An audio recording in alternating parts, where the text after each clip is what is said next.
Programme का बाकायदा आगाज़ करते हैं। प्रोग्राम के पहले सेगमेंट में हम बात करेंगे नशा आवर अफराद के बारे में।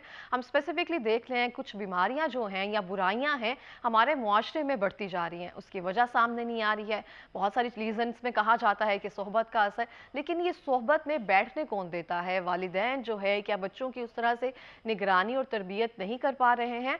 क्योंकि कोई भी माँ बाप ऐसे नहीं चाहता कि उसका बच्चा जो है किसी भी नशे में मुब्तला हो जाए। स्कूल कॉलेजेस में असातिज़ा सिर्फ पढ़ाने तक अपना किरदार अदा कर रहे हैं और बच्चे पर उस तरह से नजर नहीं रखी जा रही जैसे कि हक बनता है। इस बारे में डिटेल से बात करेंगे कि बच्चों को इन आदात जो लत लग जाती है इनसे छुड़वाया भी कैसे जा सकता है। हमारे साथ स्टूडियो में मौजूद है जनाब इतरत ज़हरा साहिबा जो कि माहिर नफ्सियात हैं। अस्सलाम वालेकुम। वालेकुम कैसी हैं अस्सलाम। आप? बिल्कुल ठीक। बहुत शुक्रिया प्रोग्राम में आने के लिए, बहुत अच्छी लग रही हैं आप। वेलकम, अच्छा थैंक यू। इतरत, मैं आपसे पूछना चाहती हूँ कि स्पेसिफिकली आजकल के जो नौजवान है ये मंशियात जो है इसमें कैसे मुब्तला हो रहे हैं, इसके रीज़न क्या है? देखिए, अगर रीज़न्स की बात करें तो इसमें ज़्यादा रोल हमारे जेनेटिक्स का है। इसमें 80% दारोमदार किसी के भी ड्रग्स की डिज़ीज़ को कैरी करने में हमारे जीन्स की एक प्रीडिस्पोजिशन पहले से बॉडी में मौजूद होती है, और जब वो मौजूद होती है तो ऐसे अफराद को मंशियात की तरफ एक कशिश महसूस होती है, और बाय चांस वो किसी दिन ड्रग को चखते हैं, ड्रग की तरफ हाथ बढ़ाते हैं, तो फिर क्या होता है कि ड्रग उन्हें नहीं छोड़ती, फिर वो इसकी बीमारी का शिकार हो जाते हैं। और अगर मैं बताऊं तो आज के इस प्रोग्राम का सबसे बड़ा जो मकसद है वो ये जानना है कि कैसे पता चले कि कोई इंसान ड्रग की डिज़ीज़ में आ गया है। क्योंकि अगर हम यूएनओ की रिपोर्ट देखें जो कि 2020 में शाया हुई, उसमें ये बताया गया है कि पाकिस्तान में इस वक्त 6.7 मिलियन अफराद जो हैं वो ड्रग्स का शिकार, यानी ड्रग्स इस्तेमाल कर रहे हैं, मंशियात का इस्तेमाल कर रहे हैं, लेकिन इसमें से कोई 2 मिलियंस ऐसे हैं जो इसकी बीमारी का शिकार हैं। तो यहाँ पर बड़ा ज़रूरी हो गया है कि डिस्टिंग्विश किया जाए कि वो कौन से अफराद हैं जो नशे का इस्तेमाल करते करते इसकी बीमारी में चले गए हैं। तो मैं ज़रूर इस फोरम से लोगों को वो रिकग्निशन बताना चाहूँगी कि वो सिर्फ मंशियात का इस्तेमाल कर रहे हैं या फिर वो मंशियात की डिज़ीज़ में चले गए हैं, इसमें फ़र्क वो कोई करना शुरू करें। तो इसके अगर सिम्टम्स या अलामात की बात करें तो देखने वाले भी उनको देख के जज कर सकते हैं। लेकिन इतने साहिबा हम अलामात पे बाद में आते हैं, लेकिन पहले रीज़न पे आते हैं कि बेसिकली इसकी तरफ जाते क्यों हैं। ये नेग्लिजेंस होती है वालिदैन की, या वालिदैन की तरफ से इग्नोरेंस होती है जो बच्चे को उस तरह से केटर नहीं कर सकते हैं, देखिए, या फिर बच्चों में कोई स्ट्रेस होता है जिसकी वजह से वो बाहर जाकर उनको होता है कि शायद ये हल है, तो फिर देन इसके सिम्टम्स पे आते हैं। देखिए, वालिदैन की अगर मैं बात करूं तो वालिदैन कोई इतने ख़राब किसी के भी नहीं होते, क्योंकि मैंने आज तक कोई माँ या बाप नहीं देखा जो बच्चों के लिए कोई सेकंड बेस्ट चीज़ चूज़ करें। माँ बाप का इसमें कसूर नहीं होता। ये बीमारी है और ये बिल्कुल वैसे बीमारी है जैसे किसी को हार्ट डिज़ीज़ हो जाती है तो उसके घर वालों का कसूर नहीं है, किसी को शुगर डायग्नोज हो जाती है तो वहाँ भी फैमिली जो है वो ज़िम्मेदार नहीं है।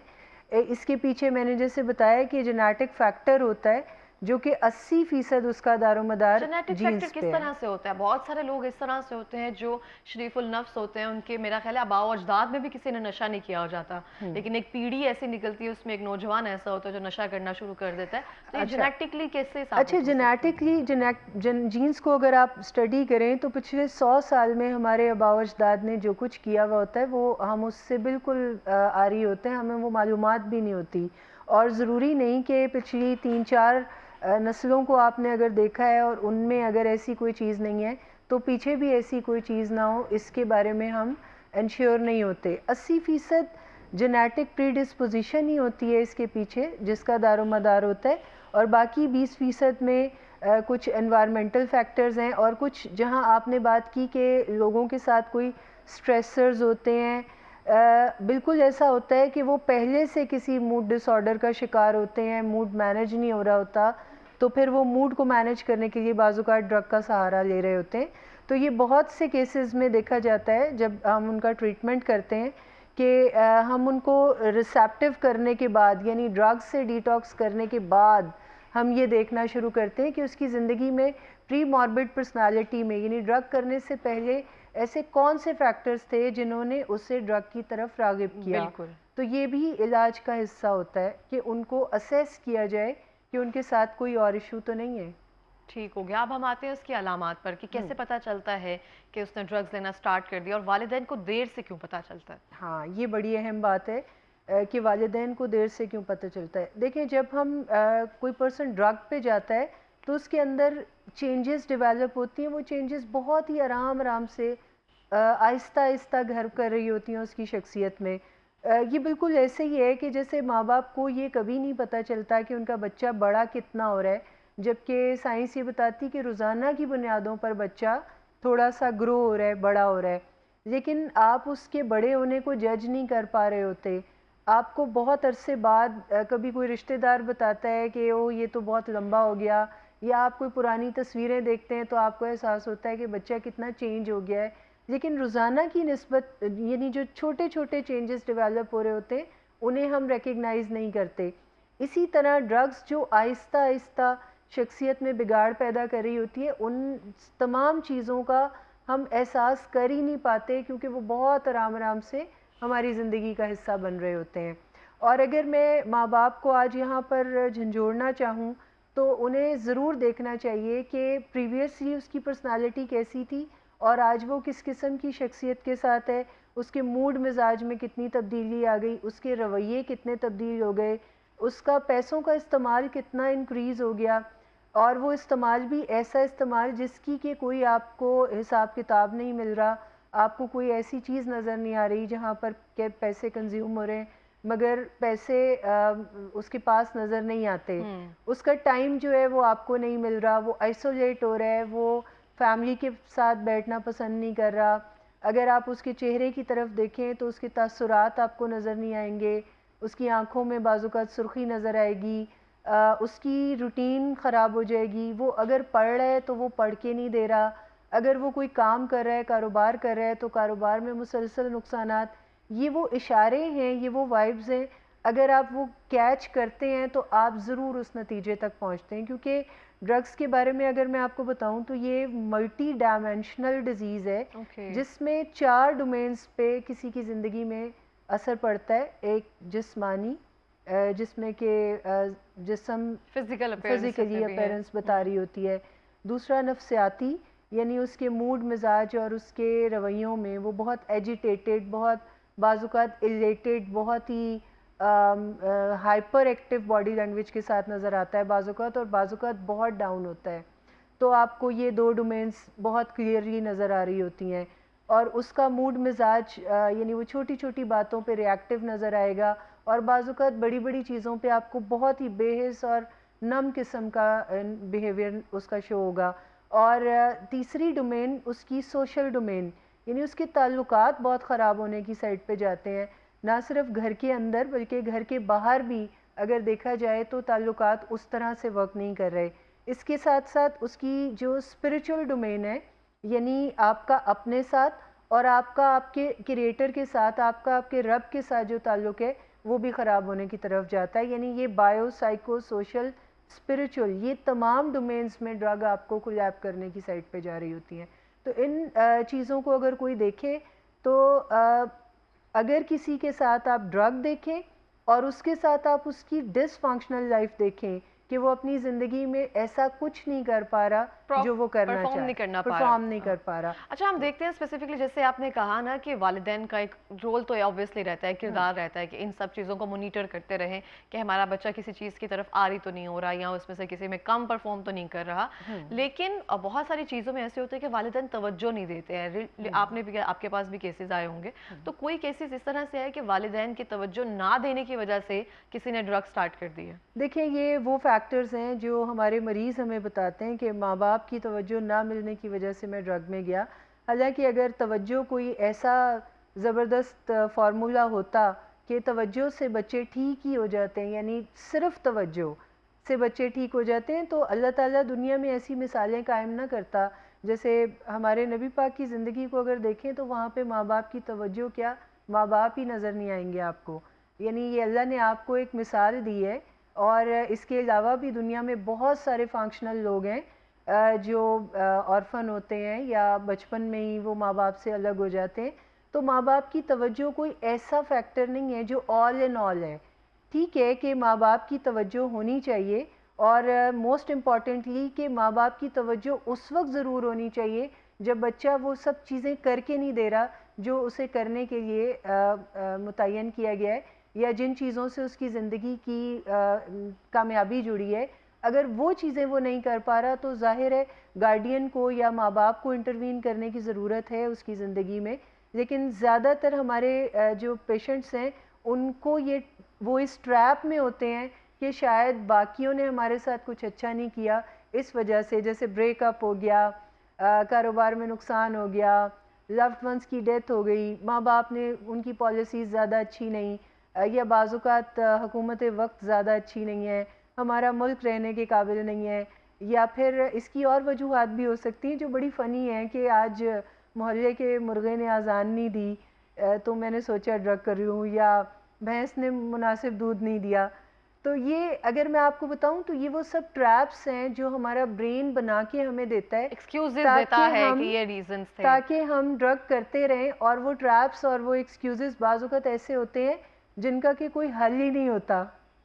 ये बहुत बहुत अच्छी बात की है हमने। जब भी हम ऐसा कोई काम करते हैं ना, जब हमको पता है कि वो गलत है, तो फिर हम लेम एक्सक्यूजेस देना शुरू कर देते हैं। वो रीज़न ऐसे था, वो हुआ कुछ इस तरह से था कि मैंने इस तरह से शुरू कर दिया, हालांकि वो सिचुएशन उस तरह से नहीं होती है, लेकिन हमारे पास एक्सक्यूजेस जो है ना चीटिंग के जैसे होते हैं ना अपनी ज़ात के साथ, वैसे शायद वो चीटिंग के रीजन होते हैं। मैच होने जा रहा है लाहौर में, आप देखिएगा मैच के नताइज अगर हमारी मर्जी के मुताबिक ना आए तो हमारे पास एक अच्छा खासा रीज़न है कि हम, एक तो वो हैबिचुअल लोग हैं ना जो इस चीज़ को रीजंस बनाते हैं कि ये हुआ तो वो इस तरह से कर दिया। लेकिन अगर मैं अपनी बात करूं, जो मुझे पर्सनली ऐसे लगता है जब मैं जिन लोगों से मिली हूँ मेरे इर्द गिर्द, उस तरह से कि अगर माँ बाप या किसी एक पर्सन की भी उनको गाइडेंस मिल जाए ना, तो वो किसी ना किसी तरीके से इस ट्रैप से बच सकते हैं और बचते भी हैं। अगर वालिदैन तवज्जो देते हैं, तवज्जो इन सेंस के वो देखते हैं, उनको मॉनिटर करते हैं, और अगर कहीं भी उनको कुछ नजर आए, कोई झोल नजर आ रहा है तो वो देखते जरूर हैं। देखिए तो वो कोई एक भी इंसान हो सकता है गाइडेंस में ना, आपका बिल्कुल। दोस्त भी हो सकता है, आपका उस्ताद भी हो सकता है। वही लोग होते हैं जो आपको बुरे रास्ते की तरफ लेकर जाते हैं, और वही लोग होते हैं जो आपको अच्छे रास्ते की अच्छा तरफ ये लेकर देखिए, जाते अगर हैं। दूसरों की जिम्मेदारी हो तो फिर अल्लाह ताला ने वो जन्नत और जहन्नम का कॉन्सेप्ट फिर फेल हो जाता है ना, क्योंकि अगर दूसरे ही आपको कहीं लेके जा रहे हैं। अगर हमें अपनी हाँ। लाइफ में इतना ह्यूमन फैक्टर पता हो, इतनी इंसानियत को हम जानते हो, इतने उस्वा हुस्ना पर अमल करते हो, तो मुझे लगता है दुनिया से हर चीज जो बुराइयां हैं ना वो तो खत्म ही हो जाए। हर कोई हम ये सोचे कि हम अपने अमाल के जिम्मेदार हैं, जो होगा हम जिम्मेदार हैं। हमें खुद ही लेनी पड़ेगी। At the end of the day हमारा ये ही बिल्कुल इस तरह टेस्ट से होगा। है। और इसमें ये है कि जैसे आपकी बात है कि घर में कोई गार्डियन होना चाहिए, तो बिल्कुल ऐसा है। जब हम किसी को डिजीज्ड देखते हैं, बीमार देखते हैं, और हम उसका ट्रीटमेंट करते हैं, तो हम फोकस सिर्फ इस चीज़ पे नहीं करते कि वो शख्स ठीक हो जाए और वापस अपनी ज़िंदगी में जाए। हमारा फोकस इस चीज़ पे भी होता है कि यहाँ से जाने के बाद, यानी इलाजगाह से जाने के बाद, उसके लिए कुछ पिलर्स ऐसे खड़े किए जाएं जो उसकी रिकवरी को सेफ़ एंड साउंड लेके चलें, जिसमें फैमिली और गार्डियन ही वो रोल प्ले करते हैं। क्योंकि जब वो इलाजगाह में भी होते हैं तभी तो थेरेपी करने के लिए या जो भी समझाने के लिए वो लोग ही तो होते हैं ना। वो अकेला कैसे किसी चीज से भी निकल दूसरा सकेगा। वो जिस फैक्टर पे मैंने बात की कि सोशल फैक्टर बहुत ज़्यादा इन्फ्लुएंस होता है, जिसमें घर वालों से ताल्लुकात ख़राब हो जाते हैं, तो ट्रीटमेंट की ज़िम्मेदारी है कि घर वालों से ताल्लुकात को भी बहाल कराए और आगे उन ताल्लुकात को उस तरह से उस्तवार करें कि ज़िंदगी में ड्रग्स की वापसी जो है वो नामुमकिन हो जाए। बिल्कुल। अगर हम बात करें सेल्फ रियलाइजेशन की, कि कब जो नशे के अफराद के आदी लोग होते हैं उनको एहसास होता है कि मुझे ये चीज़ छोड़ देनी चाहिए और ये चीज़ मेरे लिए गलत है। देखिए, एहसास तो उसे रोज़ाना की बुनियादों पर होता है, क्योंकि उसकी अपनी ज़िंदगी दाव पे लगी हुई है ना। वो जो चीज़ें करना चाह रहा है वो हो नहीं पा रही, तो अंदर से एक आवाज़ तो रोज़ाना की बुनियादों पर आती है। लेकिन ड्रग को छोड़ क्यों नहीं पाते? क्योंकि जहन में आता है कि मैंने कौन सा ज़्यादा करनी है, मैंने कौन सा रोज़ करनी है, बस आज कर लेता हूँ। अच्छा, इसी ट्रैप में चलते चलते आप वो मज़ा करते रहते हैं, और आपको पता किस दिन चलता है? जिस दिन आप उसे छोड़ नहीं पाते, एक बेबसी की कैफियत हो जाती है, आपकी मिकदार रोज़ाना की बुनियादों पर बढ़ रही होती है, और आप एक ऐसी डिपेंडेंसी में चले जाते हैं कि आपको अपने छोटे छोटे काम करने के लिए भी बाज़-औक़ात सहारा लेना पड़ रहा होता है ड्रग का। तो ये एक अलार्मिंग टाइम है, और फिर जब आप उसे नहीं करते तो आपको विड्रॉल की स्टेट शुरू हो जाती है, यानी आपको ऐसी तंगियाँ आना शुरू हो जाती हैं जिन तंगियों के बायस आप ज़िंदा ही नहीं रह पा रहे होते, यानी विड्रॉल में किसी मरीज़ की ऐसी कैफियत होती है जैसे आपने किसी मछली को पानी से बाहर निकाल दिया है, तो उसे ऐसे लगता है कि मेरे लिए, यानी जिस्म को लैप कर रहा होता है, जिस्म मांग रहा होता है ड्रग, और उसे लगता है कि मैं बगैर ड्रग के मैं मर जाऊंगा, हाँ। मैं एग्जिस्ट ही नहीं कर पाऊंगा। तो ये वो स्टेट है, अगर कोई ऐसी स्टेट डेवलप कर लेता है तो वो ये हाई अलर्ट पे आ गया, यानी वो अब डिजीज़ के दायरे में आ गया। अब वो सिर्फ यूज़र नहीं है, अब वो सिर्फ ड्रग से फ़ायदा नहीं उठा रहा, बल्कि अब वो इसका शिकार बन गया है। बिल्कुल। आप देखते हैं स्पेसिफिकली जब वो बच्चे रिकवर हो जाते हैं, रिकवर मतलब कि जो भी इलाजगाह से बाहर चले जाते हैं, तो वहाँ से बाहर निकलने के बाद ऐसी कौन सी एडवाइजेज़ या ऐसी बातें होती हैं जो वालिदैन को भी, और बहुत सारे लोग इस तरह से भी होते हैं जो अभी बाहर आए भी होते हैं, उनको क्या चीज़ें जो है मद्देनज़र रखनी चाहिए? देखिए, सबसे पहले तो एहसान माने कि जिस थेरेपी और जिस स्ट्रक्चर ने आपकी जान बचाई है एक मर्तबा, उस स्ट्रक्चर का एहसान माने, ग्रैटिट्यूड डेवलप करें, और उन्होंने जो कुछ करके आपके साथ आपकी जान बचाई है उन चीज़ों को हमेशगी दें, यानी कंपाउंड इफ़ेक्ट से बांधें। जैसे ट्रीटमेंट सेंटर जो थेरेप्यूटिक होते हैं, जो साइंटिफिक होते हैं, वो हॉलिस्टिक मॉडल के साथ आपकी ज़िंदगी में बैलेंस लिविंग क्रिएट करते हैं, जिसमें वो आपके 24 घंटे को डिज़ाइन करके देते हैं। आपकी नींद, आपकी भूख, आपकी प्यास, आपकी डे की रूटीन, आपकी सारी जो आदतें हैं उनको ठीक करने पे काम करते हैं। तो ड्रग्स का अगर मेरे से आप सिंगल वर्ड ट्रीटमेंट पूछेंगे तो बैलेंस लिविंग वो सिंगल वर्ड ट्रीटमेंट है। ये कहना बहुत आसान है, लेकिन हाँ। ये एक अपहिल टास्क है जिसमें हमारा इदारा दिन में मतलब सारा दिन एक टीम जो है वो अपनी एफर्ट पुट इन करके किसी पर्सन को दूसरे किनारे पर लेके जाती है।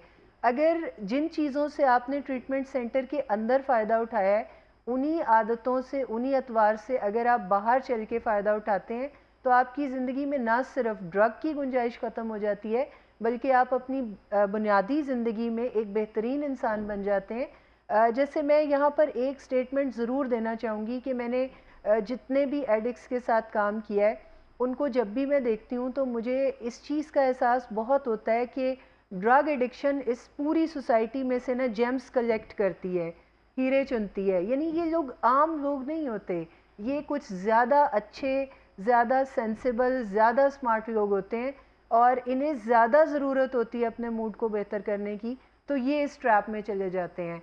और जब इनका वापसी का सफ़र होता है तो ये बातें जो मैनेजमेंट के हवाले से मैं कर रही हूँ, ये शायद मेरे लिए और आपके लिए बहुत मुश्किल हो, मगर ऐसे अफराद जो एडिक्शन का शिकार होते हैं, इनके लिए पॉसिबल भी होता है कि ये अपनी रिकवरी पे काम कर सकें। और चूंकि ये बड़े शानदार अफराद होते हैं, थोड़ा सा बस किबला रुख तब्दील करने की देर होती है, और ये जब ट्रीटमेंट से बाहर आते हैं तो ये अपनी दुनिया फतह करते हैं। बहुत अच्छे तरीके से आपने इस चीज़ को एक्सप्लेन किया है कि जो भी आपके पास आए होते हैं, जो भी इलाज करवाने के लिए, उनको ये एहसास हो कितने वो ख़ास लोग हैं, जैसे आपने कहा ना वो जेम्स होते हैं। तो ये सुनने के बाद, ये रियलाइज़ करने के बाद ना, मुझे लगता है वो आधी से ज़्यादा एफर्ट ना इसी चीज़ में डाल देते होंगे, शायद हम गलत राह पर आ गए। और यही चीज़ जो है हमें बार बार एहसास दिलवाने की ज़रूरत होती है सबको, कि किसी को हकीर ना जाना जाए, सबको ये एहसास दिलवाया जाए कि आप बहुत ख़ास हैं। अच्छा, लास्टली मैं आपसे पूछना चाहूँगी आखिरी सवाल, इस इल्लत से हम छुटकारा कैसे हासिल कर सकते हैं? देखिए, पहला रोल जो इसमें है वो बेशक फैमिली का है, जिसमें फैमिली ही रिकग्नाइज़ करती है कि अब किसी पर्सन को मदद की ज़रूरत है, और मदद का हाथ देने के लिए हमारे हाथ में जान भी होनी चाहिए। तो जो कि फैमिली के हाथ में इतनी जान होती नहीं है, क्योंकि वो जज्बाती तौर पे भी कमज़ोर होती है, और वो चीज़ों को बर्दाश्त भी नहीं कर पाती। ख़ास तौर पे जब किसी को विड्रॉल आ रहे होते हैं तो घर वाले बर्दाश्त नहीं कर पा रहे होते कि अब इसे नशा ना दिया जाए। अच्छा, तो पहला काम जो फैमिली का है करने का, वो ये है कि कोई अच्छा इदारा मुंतखब करें, और जब आप किसी इदारे पे ट्रस्ट करें तो आप ये ज़रूर देखें कि वहाँ से ठीक हुए हुए मरीज़ जो हैं वो वाकई ठीक हुए हैं, या फिर इदारे ने सिर्फ बंद कर लिया है और कुछ टाइम बेहोश करके उसे रख लिया है। तो फिर जिस दिन वो होश में आके बाहर आएगा, वो दोबारा अपनी वही चीज़ें करेगा अगर उसके साथ काम नहीं हुआ।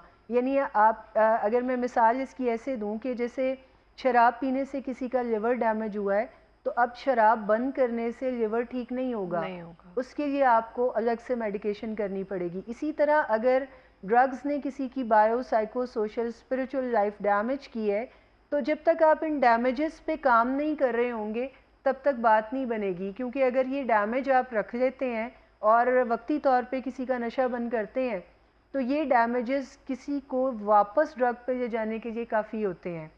यानी आप अगर उसका सेल्फ एस्टीम बिल्ड नहीं करते, वो ट्रीटमेंट सेंटर से कुछ अरसा नशा छोड़ के बाहर जाता है और लोग दोबारा उसे उसी नज़र से देखते हैं, उन्हीं अलकाबात से उससे बुलाते हैं और वो पर्सन डील करना नहीं सीखता कि अब मुझे अपनी इज्जत को कैसे रिक्लेम करना है सोसाइटी से।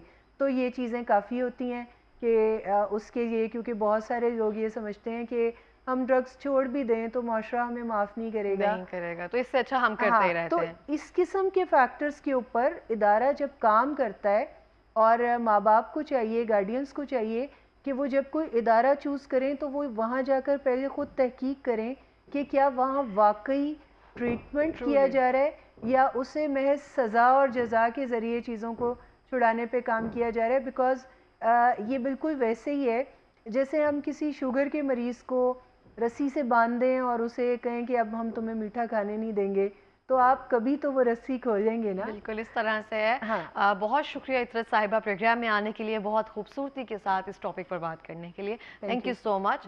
और इसी के साथ मैं भी ये कहना चाहती हूँ, वालिदैन का बहुत अहम किरदार होता है किसी भी बच्चे की ज़िंदगी में।